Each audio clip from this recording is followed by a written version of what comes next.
Hi, today I'm going to react to a story that I wrote in 6th grade. Sideways Stories, EVC. That's not the name of the story I wrote. This is actually a compilation of a story that all of my classmates wrote. Each story from each of my classmates. So my teacher wanted us all to write a story and have a book of each story.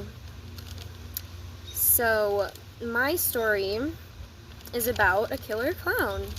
That's the title, Killer Clown by Larissa Owen. So let's begin. I was taking a walk with some of my classmates. I wrote this in 6th grade, by the way. I don't remember if I mentioned that. Okay.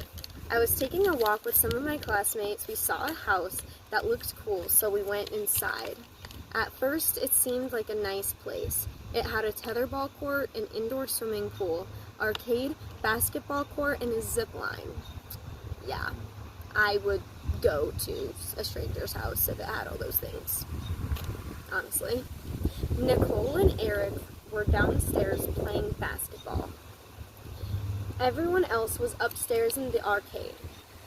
Suddenly, we heard a loud scream.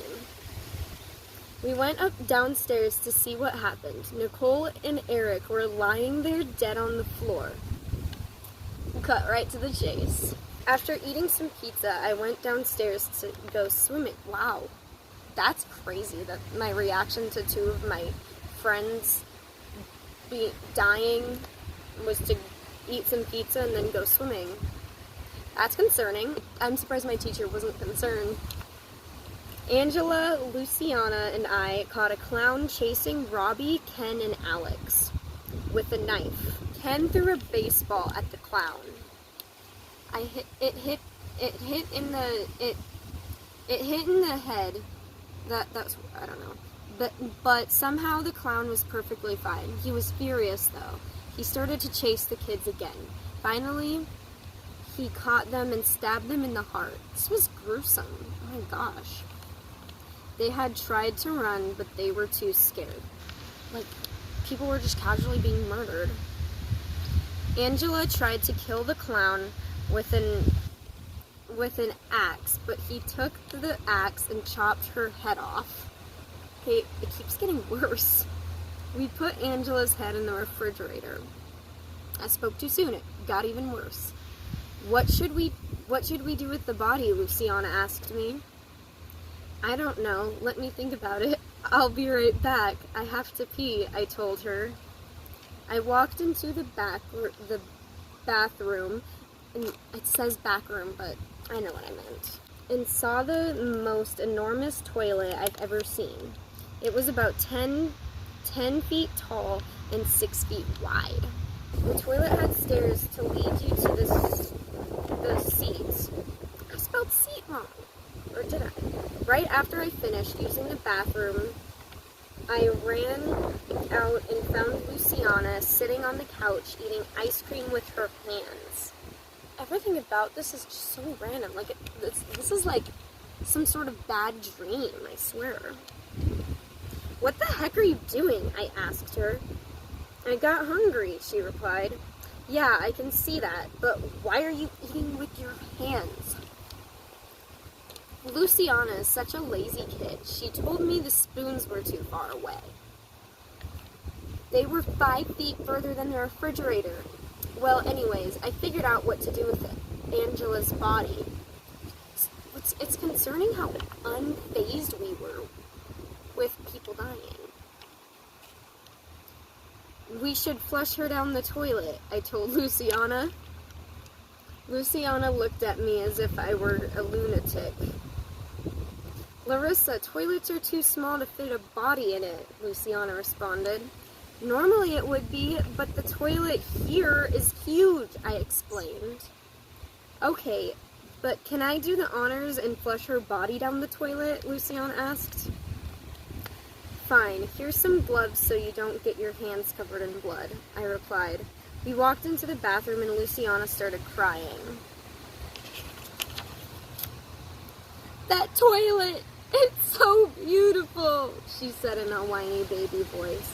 You know, it's interesting that of all the things that made someone cry, it was a giant toilet and not the fact that her friends were being murdered. Luciana dragged Angela's body and flushed her down the toilet. After taking care of Angela's body, Luciana and I needed a plan to kill the clown. Since I flushed Angela's body down the toilet, I'll let you kill the clown with my gun. It just happens. A 12-year-old just happens to have a gun on her, I guess, for some reason. Luciana told me as she handed me her gun. I remember my thought process and how I visualized this entire story. I couldn't believe it. She was finally letting me be the hero. "Thank you so much, Luciana," I said in an excited voice.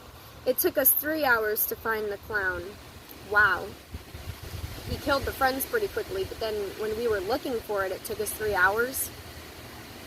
That's crazy. Finally, we caught him playing tetherball with himself. He was so distracted he didn't even notice us. I shot him directly at his heart. The clown fell to the ground and started crying. Then he stopped breathing. Luciana and I put our gloves on, tied him up, and put him in a little girl's bedroom. Her name is Peanut Butter. Peanut Butter is a 6-year-old who goes to my church. That's insane that the character that I wrote about in my story goes to church. And that the little girl's name was Peanut Butter. Could you imagine your parents hating you enough to name you Peanut Butter?